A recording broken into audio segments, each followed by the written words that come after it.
जय श्री कृष्णा। राधे राधे। भक्तजनों, आज आप सभी ने सुनेंगे शुक्रवार की माँ संतोषी का स्पेशल भजन। संत जी कहते हैं कि माता का भजन सुनो तो मन की शांति भी मिलती है और टेंशन भी दूर हो जाता है। परिवार में कलह लगा हो तो वो भी शांत हो जाता है माता का भजन सुनने से। तो आइए हम सब मिलकर माता का भजन सुनते हैं और मन को शांति करते हैं। पीतल का त्रिशूली तलवार है तांबा का, पीतल का त्रिशूली तलवार है तांबा का, रूप सुहाना लगे संतोषी माता का, रूप सुहाना लगे संतोषी माता का। जब जब तुमको देखूं, जब जब तुमको देखूं, तेरे माथे पे माटू की सोहे, तेरे माथे पे माटू की सोहे। मैं मस्त दीवाना हो जाऊं, मैं मस्त दीवाना हो जाऊं, और करूं मैं तेरी पूजा, और करूं मैं तेरी पूजा। आरती उतारू माँ संतोषी, आरती उतारू माँ संतोषी। पीतल का त्रिशूली तलवार है तांबा का, पीतल का त्रिशूली तलवार है तांबा का, रूप सुहाना लागे संतोषी माता का, रूप सुहाना लागे संतोषी माता का। मैं जब जब तुमको देखूं, मैं जब जब तुमको देखूं, तेरे गले में शोभे नवलाखा, तेरे गले में शोभे नवलाखा। मैं मस्त दीवाना हो जाऊं, मैं मस्त दीवाना हो जाऊं, और करूं मैं तेरी पूजा, और करूं मैं तेरी पूजा। आरती उतारू संतोषी माता, आरती उतारू संतोषी माता। पीतल का त्रिशूली तलवार है तांबा का, रूप सुहाना लगे संतोषी माता का, रूप सुहाना लगे संतोषी माता का। जब जब तुमको देखूं, जब जब तुमको देखूं, गले में शोभे हरवा, गले में शोभे हरवा। मैं मस्त दीवाना हो जाऊं, मैं मस्त दीवाना हो जाऊं, और करूं मैं तेरी पूजा, मैं करूं मैं तेरी पूजा। आरती उतारू संतोषी माता, आरती उतारू संतोषी माता। रूपे का कलशी पत्र है सोना का, रूपा के कलशी पत्र है सोना का। भरा कटोरा चाना हीरा मोती का, भरल कटोरा सोना हीरा मोती का। पीतल का त्रिशूली तलवार है तांबा का, रूप सुहाना लगे संतोषी माता का, रूप सुहाना लगे संतोषी माता का। जब जब तुमको देखूं तेरे हाथे में सोने का कटोरा, मैं जब जब तुमको देखूं तेरे हाथ में सोने का कटोरा, भरल हीरा मोती, भरल हीरा मोती, मैं मस्त दीवाना हो जाऊं, मैं मस्त दीवाना हो जाऊं, और करूं मैं तेरी पूजा, और करूं मैं तेरी पूजा, आरती उतारू संतोषी माता, आरती उतारू संतोषी माता। पीतल का त्रिशूली तलवार है तांबा का, रूप सुहाना लगे संतोषी माता का, रूप सुहाना लगे संतोषी माता का।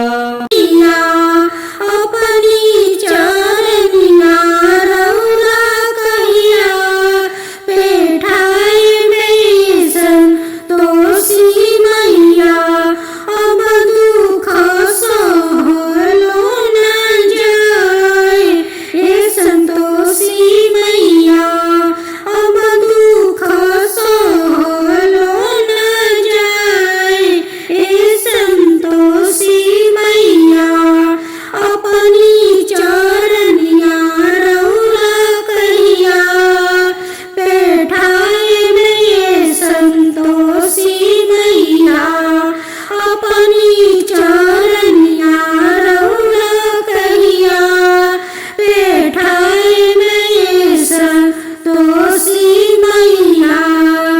पूजा कर बैठनी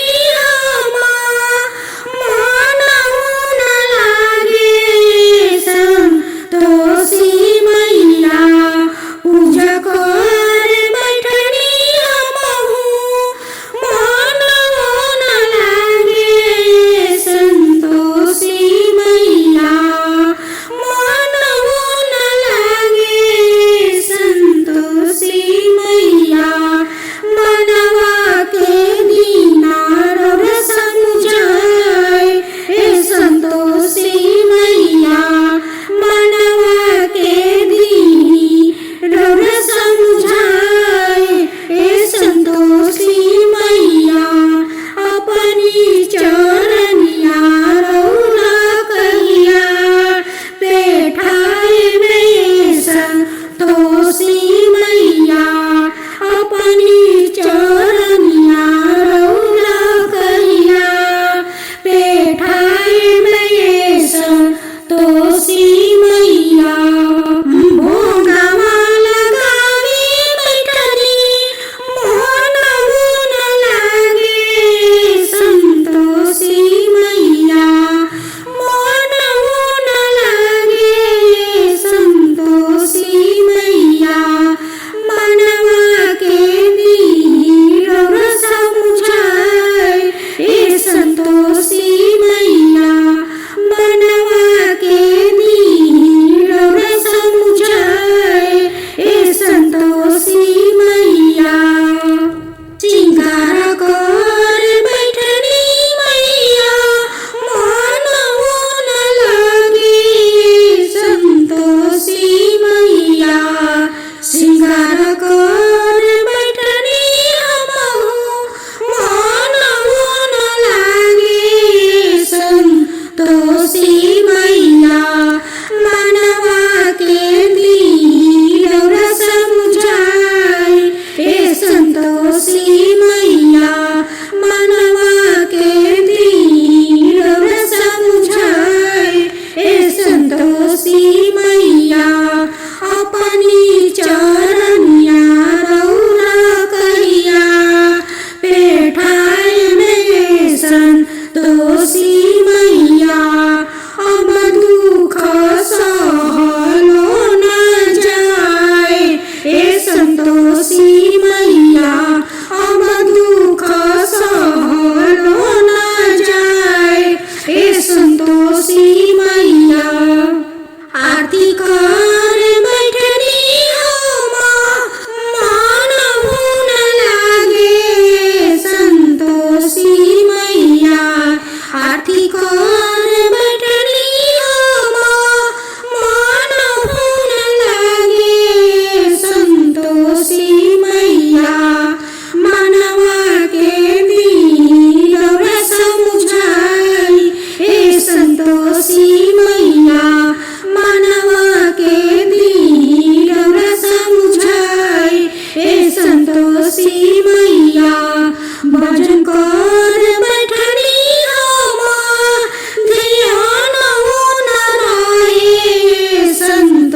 संतोषी मैया ध्यान हो न रहे संतोषी मैया बस करी भजना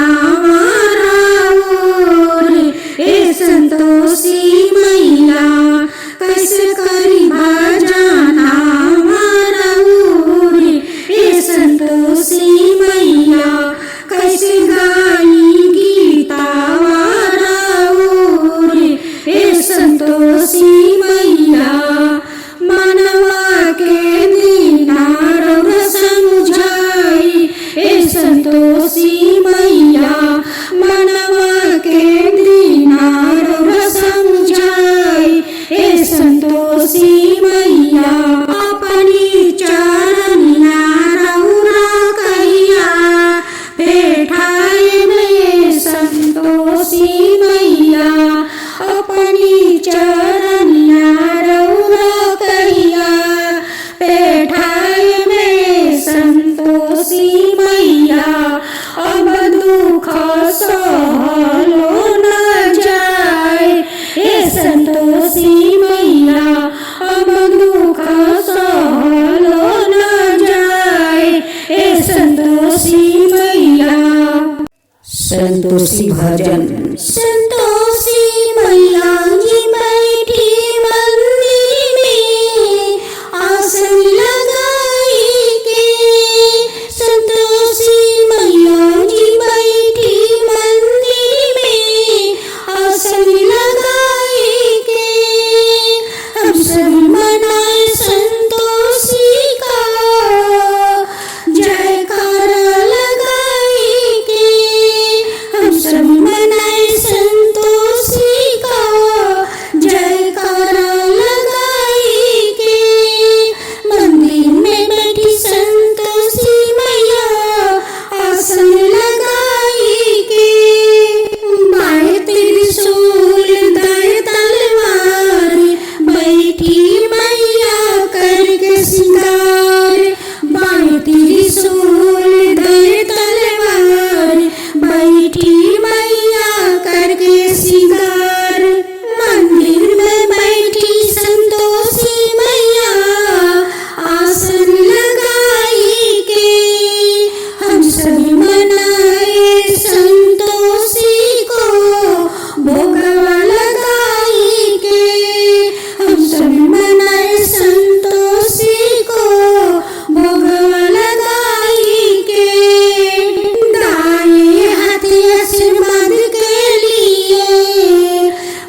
माँ संतोषी, आपका भजन कीर्तन सुनकर मन का शांति मिला। आप ऐसा ही अपना संतान पर कृपा हमेशा बनाए रखिएगा।